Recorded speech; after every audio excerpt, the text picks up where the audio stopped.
Ever wondered what happens when the people you love most become the ones you fear most? Share your thoughts on family betrayal and financial manipulation in the comments below. And don't forget to subscribe for more real-life stories of how ordinary people fight back against extraordinary manipulation. They say blood is thicker than water, but they never mention what happens when that blood turns poisonous. I should have known something was wrong the moment my son David walked into my house with 3 strangers carrying briefcases and wearing the kind of smiles that sharks probably practice in mirrors. But at 71 years old, after burying my husband of 48 years and surviving breast cancer twice, I thought I had earned the right to trust my only child. I was spectacularly, devastatingly wrong. The burgundy silk blouse hanging in my closet had seen better days, but it still carried the memory of happier times. I had worn it to David's college graduation, to his wedding, to little Sarah's christening. Each time, my son had told me how elegant I looked, how proud he was to have me as his mother. Now, as I carefully buttoned it over my 71-year-old frame, my arthritic fingers trembling slightly in the morning light, I wondered if this would be the last time I had dressed with hope for a family dinner. The phone call had come exactly 1 week after our explosive argument about what David euphemistically called my living situation and what I knew was his barely concealed campaign to gain control of the $240,000 inheritance my late husband Frank had left me, plus the modest Victorian house in Salem, Oregon that had appreciated beautifully over our 4 decades of marriage. "Mom, you are being unrealistic," David had said, his voice carrying that carefully modulated tone I would come to recognize as manipulation dressed up as concern. "A woman your age, living alone in that big house, managing all those medications and bills. What if you fall down the stairs? What if you forget to take your heart medication? What if someone breaks in and you cannot get to the phone?" The questions had come rapid fire, each one designed to paint a picture of helpless vulnerability that bore no resemblance to my actual life. Yes, I took medication for high blood pressure. 1 pill, once daily. With breakfast, a routine I had maintained flawlessly for 3 years.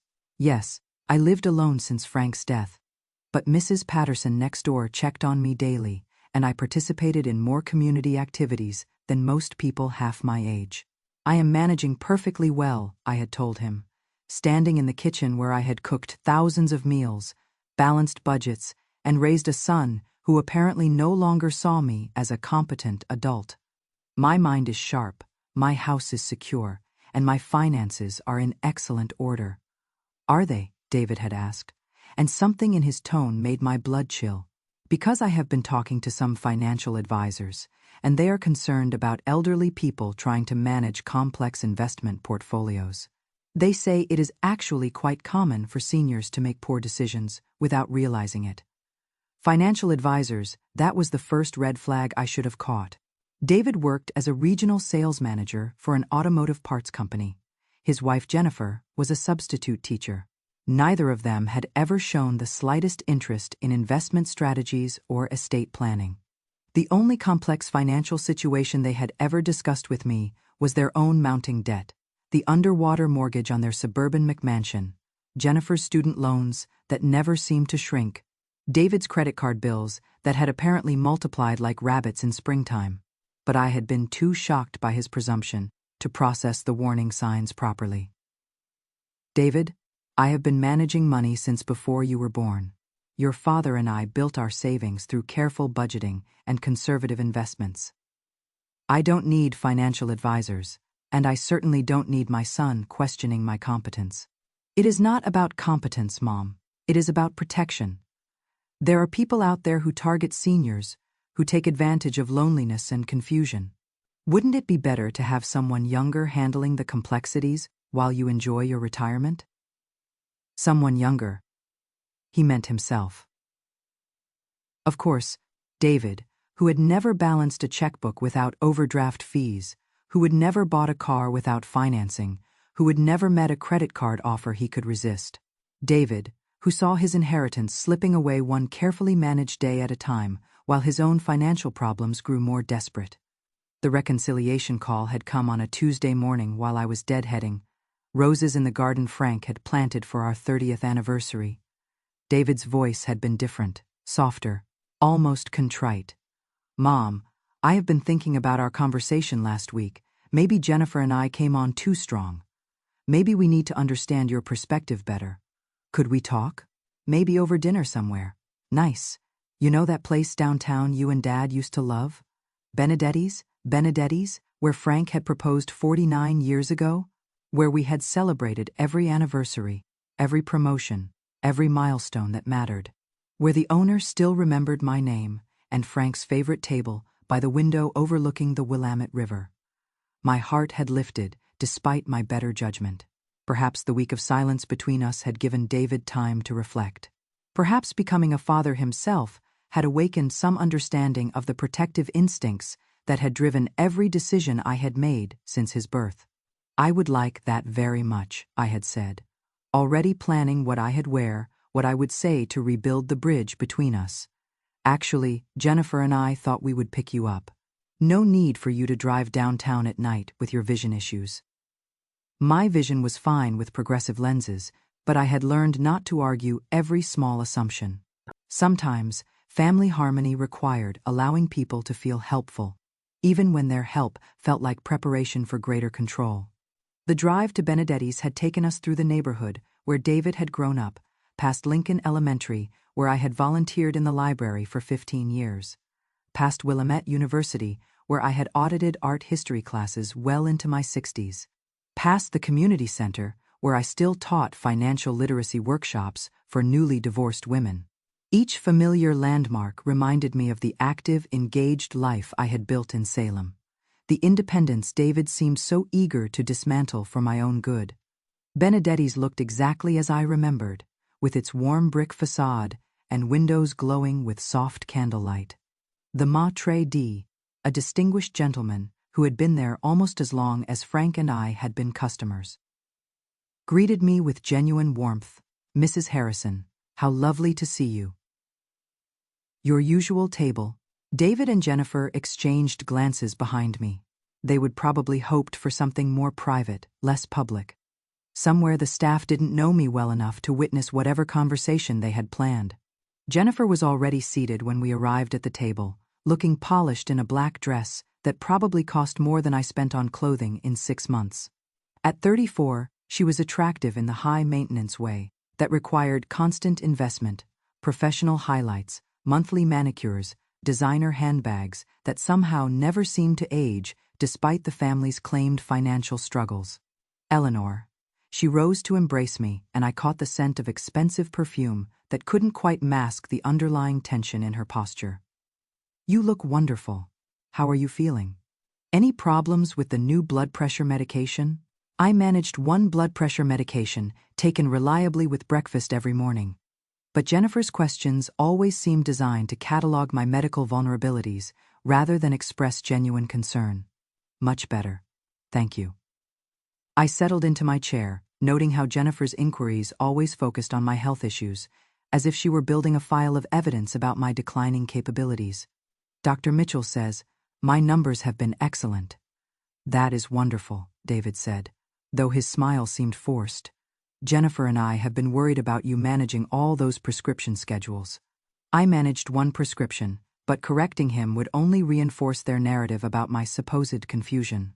Instead, I opened the menu, pretending to study familiar options while actually observing my son and daughter.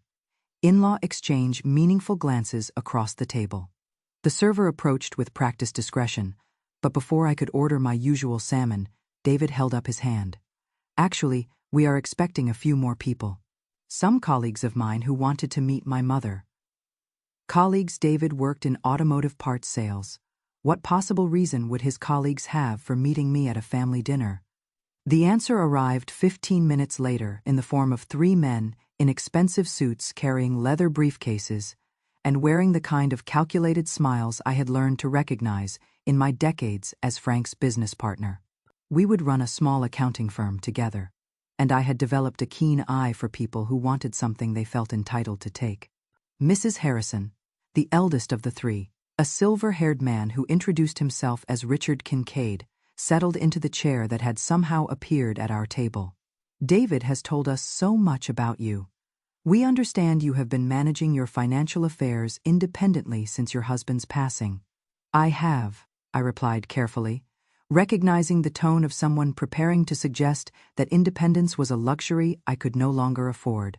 That is admirable, said the second man, younger, with nervous energy that suggested he was new to whatever game they were playing.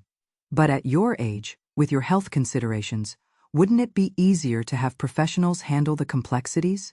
Investment management, estate planning, insurance coordination? My health considerations? I was 71. Not 91.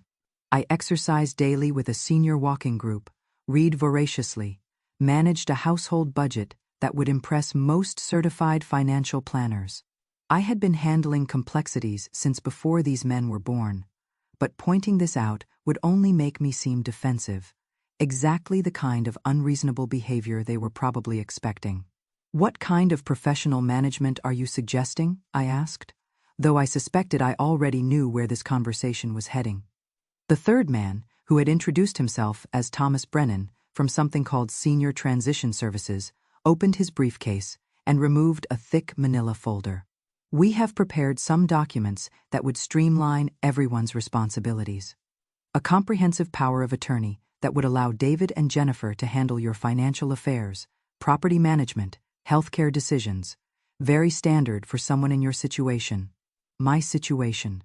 Living independently in my own home, managing my own affairs, making my own decisions about my own life. When had that become a situation requiring professional intervention?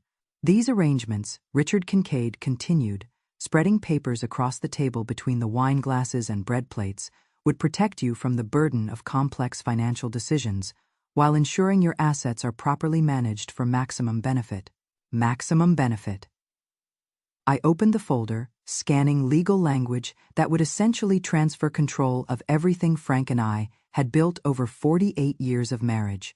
Not just bill, paying authority or healthcare proxy, but complete financial control, including the right to sell property, liquidate investments, and make decisions about my living arrangements. And if I prefer to continue managing things myself? I asked, looking up to find 6 pairs of eyes watching me with the focused attention of predators who had cornered their prey. David leaned forward, his expression carefully arranged to convey loving concern rather than barely concealed frustration. Mom, we are just worried about you. The house is getting too big to maintain. The neighborhood isn't as safe as it used to be, and managing investments gets more complicated every year with changing tax laws and market volatility. The neighborhood was perfectly safe. I had lived there for 40 years without incident. Mrs. Patterson and I had an informal security network that worked better than any alarm system. The young families on Maple Street regularly offered help with yard work or heavy groceries. But David had never liked our area, had always pressured Frank and me to move somewhere more upscale, more impressive to his colleagues and Jennifer's friends. What would happen to my house? I asked, though I suspected I already knew the answer. Jennifer spoke for the first time since the men had arrived, her voice taking on the patient tone usually reserved for children or the mentally impaired. Well, assisted living facilities require significant entrance fees. Selling the house would provide the capital you had need for proper care, plus generate additional investment income for your comfort.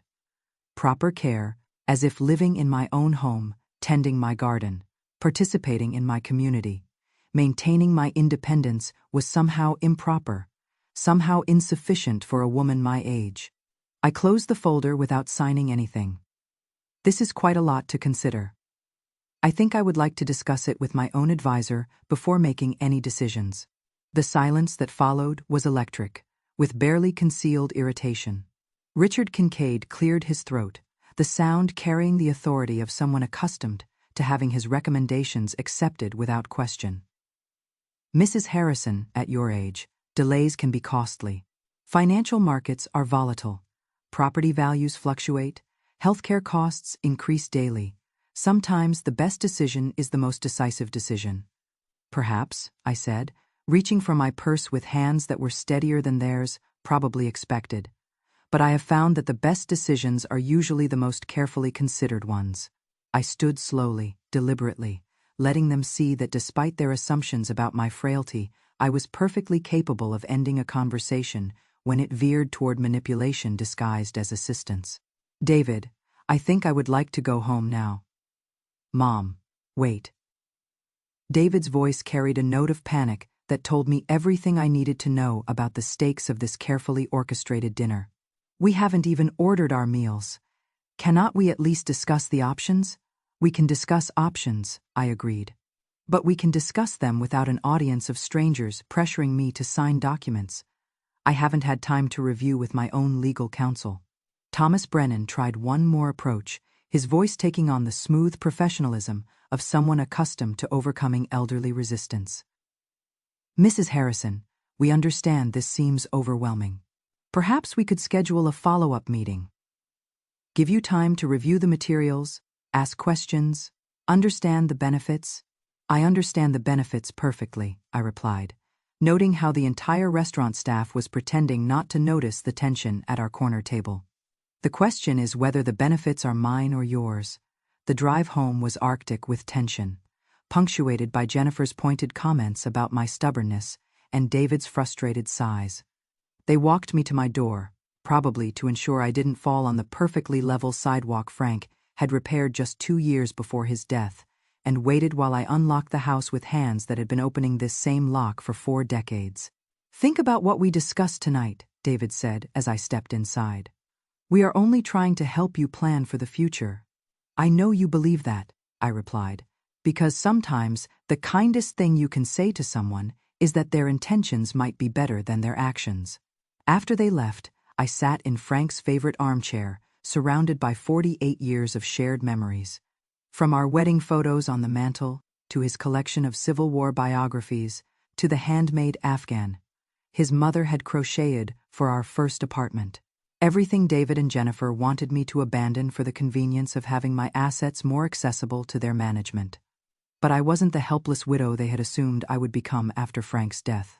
40 years of running a small business had taught me to recognize opportunity disguised as assistance, and 20 years of volunteering with senior advocacy groups had shown me exactly how financial elder abuse typically unfolded. The next morning, I made 3 phone calls. The first was to my attorney, Patricia Valdez, who had handled Frank's estate and knew exactly how carefully we had planned for my financial security. Eleanor, Patricia said, when I explained the previous evening's events, I have been expecting this call. You have. David contacted me last month, asking about your mental capacity.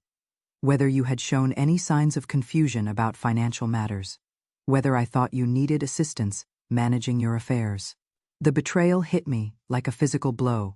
While I had been mourning our argument and hoping for reconciliation, David had been systematically laying groundwork for questioning my competence. What did you tell him? I told him that client confidentiality prevented me from discussing your mental state, but that you had never shown any signs of cognitive decline in our interactions. I also suggested he speak with you directly about any concerns. Patricia paused. I probably should have warned you, but I hoped he would take my advice and approach you, honestly. Instead, he brought lawyers to dinner. Eleanor. What happened last night sounds like a coordinated attempt to establish grounds for emergency guardianship. The pressure tactics, the multiple witnesses to your supposed need for assistance, the urgency about signing documents immediately. It is a pattern I have seen before. Emergency guardianship. The words sent ice through my veins. I would read about cases where adult children convinced courts that elderly parents were incompetent, gaining legal control over their lives and assets. Sometimes the elderly person didn't even know proceedings had been filed until sheriff's deputies arrived with court orders. How do I protect myself? Several ways. First, we establish an irrevocable trust that puts your assets beyond anyone's reach. Second, we document your mental capacity with formal cognitive testing. Third, we create a paper trail that proves you are making informed decisions about your own protection. My second call was to Dr. Mitchell's office, scheduling a comprehensive cognitive assessment that would establish my mental competency beyond any question.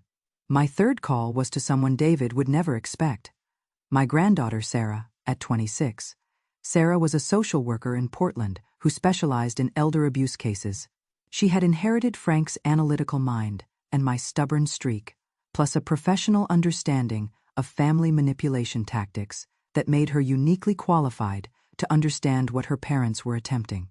"Grandma Eleanor, I have been waiting for you to call," Sarah said, her voice tight with controlled anger.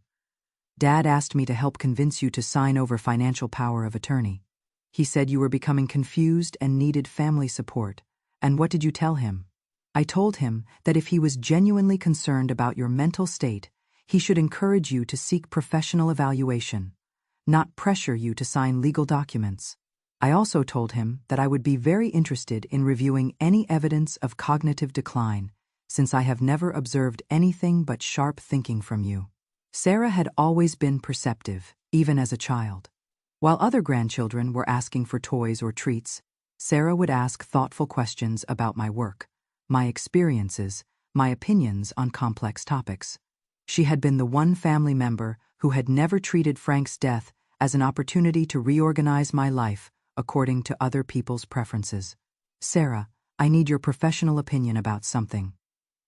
For the next hour, I described the dinner at Benedetti's, the coordinated pressure tactics, the urgency about immediate decision-making. Sarah listened with the focused attention of someone trained to recognize abuse patterns, asking clarifying questions that helped me understand exactly what had happened. "Grandma, what you have described is textbook financial elder abuse. The isolation tactics, the competency questioning, the use of supposed professionals to create pressure, the emphasis on immediate decision-making before you can seek independent advice. Dad and Jennifer are following a script." "What kind of script?" "The kind that people use when they are desperate enough to exploit family relationships for financial gain. I see it in my cases all the time. Adult children who justify theft as care, who convince themselves that elderly parents are incompetent, because that makes taking their money feel like protection rather than exploitation." The word theft hung in the air between us. That is what this was. Ultimately, not family assistance or elder care or financial planning. Theft dressed up in the language of love and concern. "Can you help me document what is happening?" "I can do better than that. I can help you stop it." 2 weeks later, I sat in Patricia's office, signing documents that would forever change the relationship between me and my son. The irrevocable trust was comprehensive, transferring my house and investments into a legal structure that protected them from anyone who might try to claim I was incompetent to manage my own affairs. "The beauty of irrevocable trusts," Patricia explained as I initialed each page, "is that once they are established, even you cannot change them under pressure. If David tries to convince a court that you need a guardian, the assets are already protected." "What about my living expenses?" "The trust provides for all your needs: housing, healthcare, daily expenses, even entertainment and travel. You will live exactly as you have been, but no one can access the principal for any reason." Sarah had helped design the trust's beneficiary structure. After my death, everything would fund educational scholarships for low-income seniors returning to school, plus a foundation supporting elder abuse prevention programs. David and Jennifer would inherit nothing, but their daughter would benefit from programs that protected other elderly people from the kind of exploitation they had attempted. "There is one more thing," I said, pulling out a folder Sarah had helped me prepare. "I want to establish a formal record of David's recent behavior." Patricia reviewed the documentation with professional interest, copies of David's calls to my attorney inquiring about my mental capacity, records of his conversations with my neighbors about my daily functioning, evidence of his research into guardianship procedures, screenshots of his online searches for elderly financial management and senior care facilities in Salem, Oregon. "How did you get all this information?" "My granddaughter is very good at her job, and David apparently never learned to use private browsing. The cognitive assessment at OSU had been thorough and somewhat humiliating. 4 hours of memory tests, problem-solving exercises, and psychological evaluations that confirmed what I already knew. My mind was as sharp as it had ever been. The neuropsychologist's report was unambiguous in its conclusions about my mental competency and decision-making capacity. Eleanor, Patricia said, closing the files we had assembled. You have created an ironclad defense against any future manipulation attempts. But you should know that David probably will not give up easily. Desperate people escalate when their initial tactics fail. She was right. The escalation began with Sarah. Grandma, Dad wants to have an intervention. Sarah called me 3 days after I had finished signing the trust documents. He says you have been manipulated by lawyers who want to steal your money, and that the family needs to help you understand what you have done. What did you tell him? I told him that intervention is a term used for addiction recovery, not for elderly people making informed legal decisions about their own assets. I also told him that if he was genuinely concerned about your decision-making, he should support independent evaluation rather than family pressure. How did he respond to that? He asked me to consider whether I wanted to be responsible for your financial exploitation when you end up broke and homeless because you trusted the wrong people. The manipulation was breathtaking in its shamelessness. David was trying to use Sarah's professional compassion and family loyalty to pressure her into supporting his own financial exploitation. He was essentially arguing that stealing my money was necessary to prevent other people from stealing my money. Sarah, I want you to know that whatever happens between your father and me, it doesn't affect our relationship. You are an adult who has built her own life based on her own values, and I am proud of the woman you have become. Grandma, I need to tell you something else. Dad offered me money to help convince you to reverse the trust. He said, there would be enough for everyone if you had just be reasonable about family cooperation. The audacity was staggering. David was literally trying to bribe his own daughter to help him manipulate his mother. He had moved so far beyond normal family dynamics that he couldn't recognize the ethical boundaries he was crossing. How much did he offer you? $20,000, plus a promise that I would inherit the house if I helped them establish financial guardianship. I felt sick. Not just because of David's willingness to corrupt his own daughter, but because the offer revealed exactly how much money he thought he could access through controlling my assets. $20,000 was just the tip of the iceberg he was planning to melt. The second escalation came through my doctor.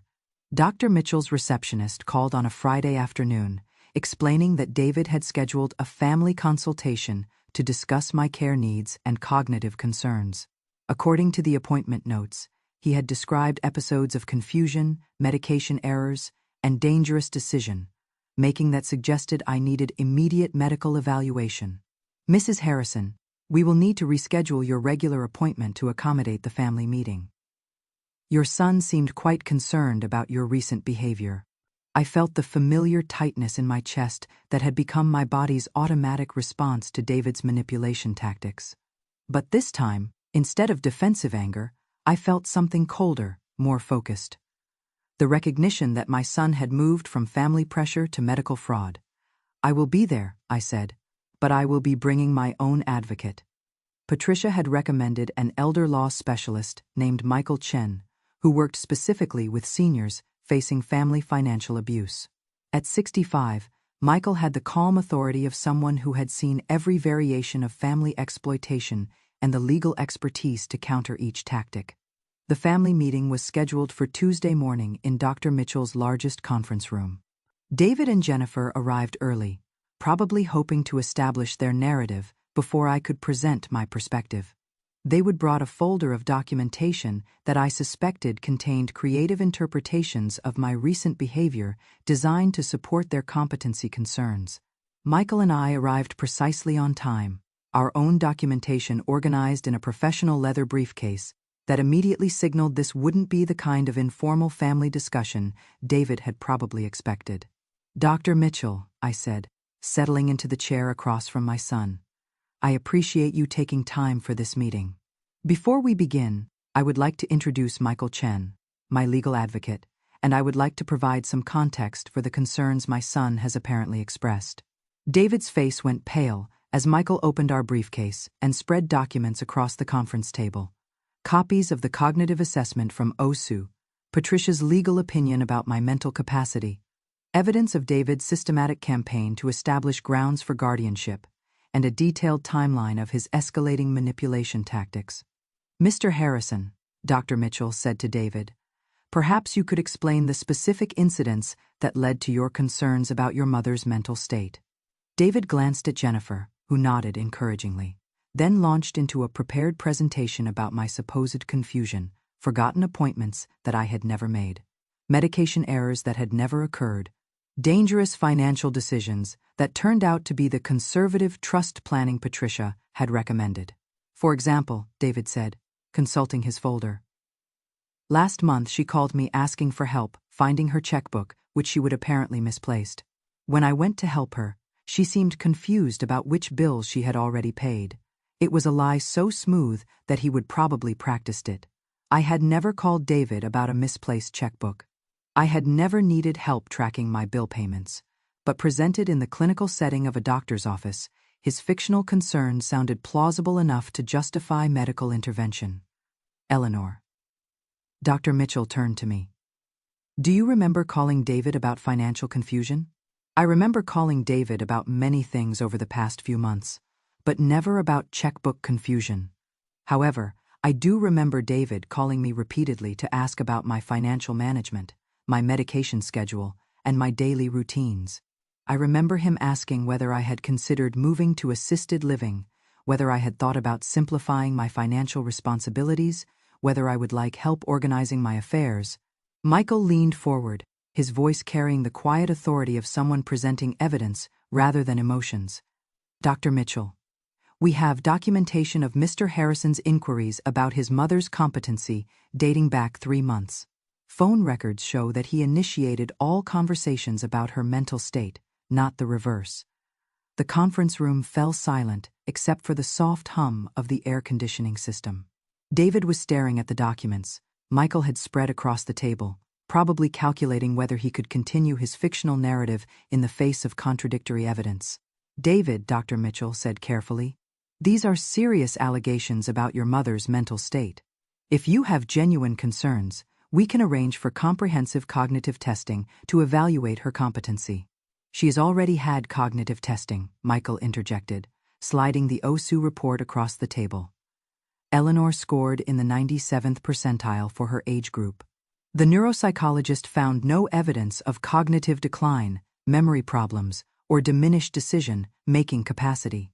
Jennifer spoke for the first time since we had entered the room, her voice tight with barely controlled frustration. "Of course, she would perform well on a test. People with early dementia often have good days when they can seem completely normal. But we are the ones who see her daily confusion, her poor judgment, her inability to manage complex decisions." "How often do you see Eleanor daily?" Michael asked. "According to her appointment calendar, you visit approximately once every 2 weeks for roughly 1 hour per volt ICIT." Jennifer's face flushed. "We call regularly. We monitor her situation." "You monitor her assets," I said quietly, speaking for the first time since David had finished his presentation. "You call to ask about my investment portfolio, my property taxes, my insurance policies. You visit to walk through my house, evaluating what needs to be sold, donated, or relocated to make room for new residents. You monitor my situation like real estate appraisers monitoring a property they are planning to flip." The silence that followed was electric with exposure. David and Jennifer had been operating on the assumption that elderly confusion would make their motives irrelevant. Faced with clear evidence of my mental competency, their financial motivations became impossible to disguise as genuine concern. Dr. Mitchell cleared his throat. "Eleanor, you seem quite capable of articulating your position. Do you have any concerns about your own mental state?" "My only concern is about my son's willingness to lie to medical professionals in order to gain control over my assets. That is not a cognitive problem. That is a family problem." After the meeting, Michael and I sat in his car in the medical center parking lot, watching David and Jennifer argue intensely beside their BMW. Their body language suggested they were recalculating their strategy, probably realizing that medical intervention wouldn't provide the quick access to my assets they had been counting on. What happens next? I asked. They will probably try emergency guardianship proceedings. If they can convince a judge that you are in immediate danger due to cognitive decline, they could gain temporary control of your affairs while the court investigates. Even with all our documentation, guardianship proceedings are designed to protect vulnerable elderly people, which means courts sometimes err on the side of caution. A persuasive presentation about family concerns could result in temporary orders before you have a chance to present your defense. The thought of David and Jennifer gaining even temporary control over my life made me feel nauseated. I imagined sheriff's deputies arriving at my door with court orders, forcing me to leave my home for some sterile facility, while strangers liquidated everything Frank and I had built together. How do we prevent that? Michael was quiet for a moment, watching David pace beside his car while Jennifer gestured angrily. We take away their motivation. If there is nothing for them to gain through guardianship, they will have no reason to pursue it. The trust already protects my assets. The trust protects your assets, but they could still gain control over your person. They could force you into assisted living, control your medical decisions, determine who you are allowed to see and where you are allowed to go.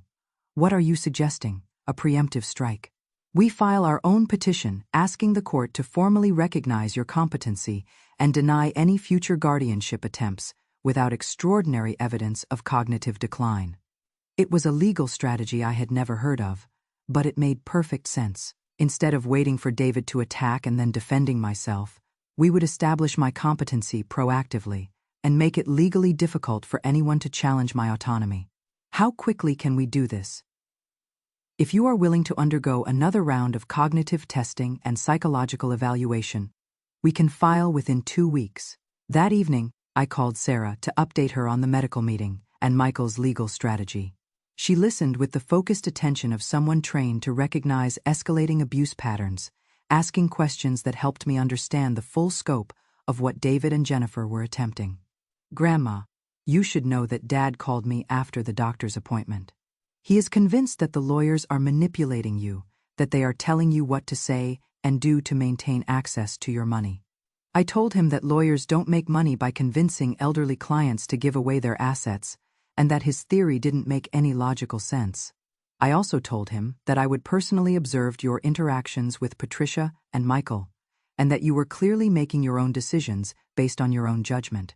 How did he respond?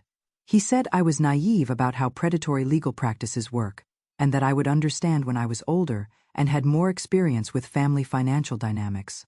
The patronizing dismissal was so typical of David's recent behavior that I almost laughed. Sarah had a master's degree in social work and 5 years of professional experience with elder abuse cases.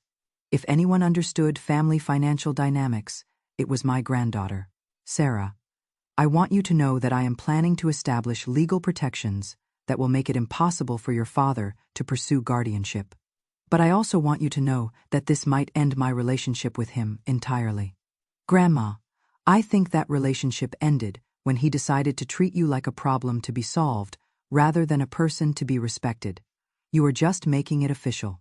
The legal proceedings moved faster than I had expected.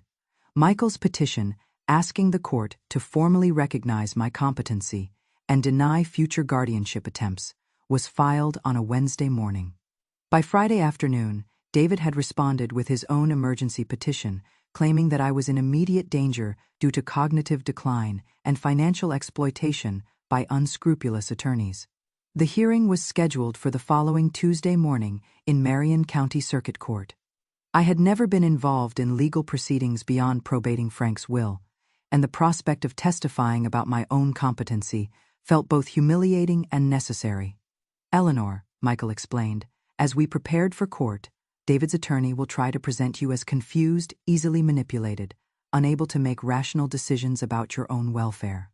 Our job is to demonstrate that you are articulate, well-informed, and making autonomous choices about your own protection. The courtroom was smaller than I had expected, with fluorescent lighting that made everyone look slightly jaundiced. David and Jennifer sat with their attorney, a middle-aged woman who specialized in guardianship proceedings. They would brought additional witnesses, neighbors who would testify about my supposed decline, David's supervisor, who would speak about his character and concern for my welfare. Judge Patricia Morrison was in her early 60s, with the brisk efficiency of someone who had heard countless family disputes and the weary wisdom of someone who understood that love and money often brought out the worst in people. "Mr. Harrison," she said to David's attorney, "please present your evidence for emergency guardianship." For the next hour, I listened to my son describe a version of me that bore no resemblance to reality. According to David's testimony, I was a confused elderly woman who had been manipulated by predatory lawyers into making decisions that endangered my welfare. I would apparently forgotten to pay bills, missed medical appointments, shown signs of paranoid, thinking about family members who were only trying to help. "Your Honor," David said, his voice carrying carefully modulated emotion, "my mother has always been an intelligent, capable woman. But since my father's death, she has become isolated, suspicious, and vulnerable to exploitation. The trust she established isn't protecting her assets. It is giving strangers control over resources she will need for her own care." Jennifer testified about my supposed medication errors, my difficulty managing household tasks, my resistance to reasonable suggestions about simplified living arrangements. Their neighbor, Mrs. Rodriguez, described observing me standing in my garden, looking confused, apparently forgetting what I would come outside to do. It was a comprehensive character assassination designed to paint me as incompetent without being obviously malicious. Presented without context, their testimony could convince a reasonable person that I needed protection from my own poor judgment. Then Michael began our defense. "Your Honor, Eleanor Harrison has undergone extensive cognitive testing that demonstrates no evidence of mental decline. She has managed her own affairs successfully for 71 years, including 40 years as co-owner of a small business. She has made informed decisions about estate planning with the advice of qualified professionals. Not because she is confused, but because she is experienced enough to recognize manipulation when she encounters it." Michael presented the OSU cognitive assessment, Dr. Mitchell's medical records showing no evidence of mental decline, financial records demonstrating my competent management of investments and expenses, and testimony from Patricia about my clear understanding of legal documents. Furthermore, Michael continued, "We have extensive documentation of Mr. Harrison's attempts to establish grounds for guardianship through systematic questioning of his mother's competency, consultation with professionals about her mental state, and coordination with supposed financial advisors to pressure her into signing over control of her assets. The evidence was damning: phone records, email chains, documentation of David's research into guardianship procedures. Presented in sequence, his behavior looked less like family concern and more like a calculated campaign to gain control over my resources. When I testified on my own behalf, I spoke clearly and directly about my reasons for establishing the trust, my understanding of the legal implications, and my recognition that David's behavior represented a threat to my autonomy, rather than protection of my welfare. "Your Honor," I concluded, "I am not a confused elderly woman who needs protection from her own decisions. I am a competent adult who needs protection from family members who believe my age makes me incapable of managing my own life." Judge Morrison was quiet for several minutes after closing arguments, reviewing documents and making notes. The silence in the courtroom was electric with tension. "Mr. Harrison," she finally said to David, "the evidence suggests that your mother is mentally competent to make her own decisions about her financial affairs and living arrangements. While I understand your concern for her welfare, the court cannot override her autonomy based on speculation about future decline or disagreement with her choices. However," she continued, turning to me, Mrs. Harrison, "the court also recognizes that family relationships are complex and that your son's concerns, however misguided, may stem from genuine affection. Have you considered family mediation as a way to address these conflicts?" I looked across the courtroom at David, who was staring at the table in front of him with the defeated expression of someone whose carefully laid plans had collapsed. For a moment, I felt the familiar pull of maternal protectiveness, the instinct to soften his disappointment and find ways to restore harmony. But I had learned that some disappointments were necessary, some harmony was too expensive, and some relationships couldn't survive the revelation of fundamental incompatibility. Your Honor, I am open to family conversations that respect my autonomy and acknowledge my competency. I am not interested in mediation that treats my independence as a problem to be negotiated away. Judge Morrison nodded approvingly. The court finds Mrs. Harrison competent to manage her own affairs and denies the petition for emergency guardianship. Furthermore, given the evidence of systematic attempts to establish grounds for guardianship, the court orders that any future petitions must meet extraordinary evidentiary standards and provide clear documentation of significant cognitive decline. It was over. The legal threat, the manipulation campaign, the months of pressure tactics designed to make me doubt my own competency. I was legally protected from future guardianship attempts, and David had learned that elderly vulnerability was not the same as elderly incompetence. But the victory felt hollow, purchased with the complete destruction of my relationship with my only child. After the hearing, David and Jennifer left without speaking to me. No attempts at reconciliation, no acknowledgement of what they would put me through, no recognition that their behavior had been manipulative and harmful. They simply gathered their papers and departed, probably already calculating their next approach to accessing my assets. Sarah met me for lunch at a quiet cafe near the courthouse, her professional composure barely concealing her emotional exhaustion from watching her family implode in a public forum. "How do you feel?" she asked, as we sat in a corner booth surrounded by the normal sounds of people living normal lives, unburdened by court orders and competency hearings. I considered the question carefully, relieved, certainly protected, legally and practically, but also profoundly sad about the loss of illusions I had maintained about my son's character and the nature of our relationship. "Free," I said finally. "For the first time in months, I feel free to live my own life without defending my decisions to people who see me as a problem to be managed rather than a person to be respected." 6 months later, I stood in my kitchen making coffee for one, watching the spring rain create patterns on the windows Frank had installed decades ago. The house felt different now, not empty, but peaceful. There was a distinction I was only beginning to understand. The irrevocable trust had eliminated any financial motivation for future manipulation attempts. The court order had made guardianship proceedings virtually impossible without extraordinary evidence of cognitive decline. I was legally protected from family exploitation, but I was also legally alone. David and Jennifer had made no attempt at reconciliation. They would apparently concluded that a relationship with me had no value without access to my resources, a calculation that revealed exactly how they had viewed our family connections. But isolation wasn't the same as loneliness, and autonomy wasn't the same as abandonment. My social calendar had actually expanded since the court proceedings, free from the constant stress of defending my competency. I had resumed activities I had abandoned during the months of family conflict: the senior hiking group, the community theater volunteer program, the financial literacy workshops for newly widowed women.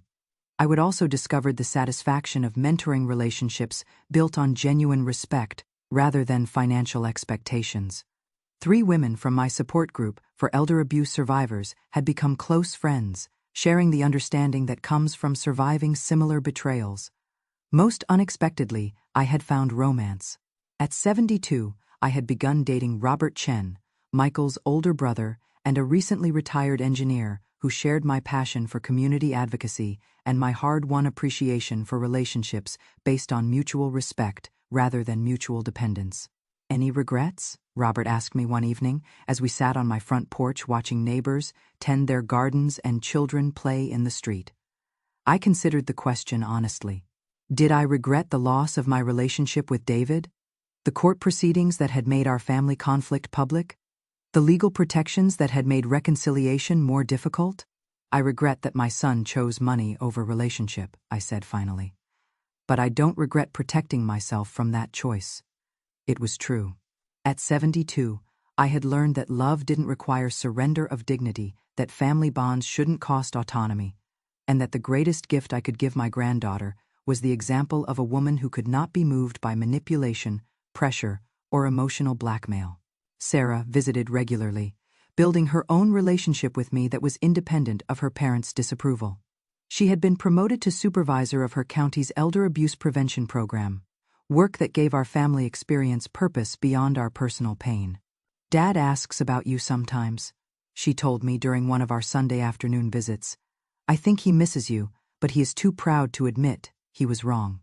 "Missing someone and changing behavior are different things," I replied. "I miss the person I thought he was, but I cannot have a relationship with the person he has chosen to become." The future stretched ahead with possibilities I was still discovering. Tomorrow I would testify before the state legislature about strengthening elder abuse protections. Next week, Robert and I were driving to the coast for a weekend retreat, focused on late-life transitions. Next month, I was starting a consulting practice helping other elderly women navigate family financial conflicts. The burgundy silk blouse still hung in my closet, but I had added other clothes to my wardrobe. Bright colors that reflected my growing confidence, comfortable shoes for longer adventures, elegant outfits for social events with people who valued my wisdom rather than calculating its monetary worth. My story had become a cautionary tale in Sarah's professional presentations, an example of how family financial abuse could be prevented through early recognition and legal protection.